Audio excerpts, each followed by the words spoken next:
তো হাই বন্ধুরা, আবার চলে এলাম নতুন চ্যানেল ব্লগ নিয়ে। দেখতে পাচ্ছ আজকে বাড়িতে আছি। এটা দিয়ে বুঝতে পারো নাকি?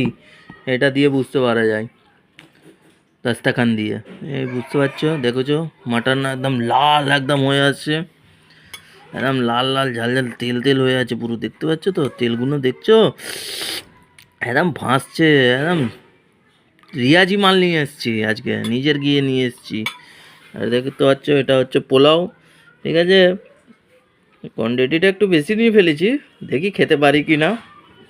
দেখতে পাচ্ছ পোলাও আছে, এটা হচ্ছে গোবিন্দভোগের চালের পোলাও। গোবিন্দভোগ চাল বলে, বাসমতি বলে যাকে, ঠিক আছে। তো আমাদের এরকমই ঘরে করে, এরকমই পোলাও করে ঘরে।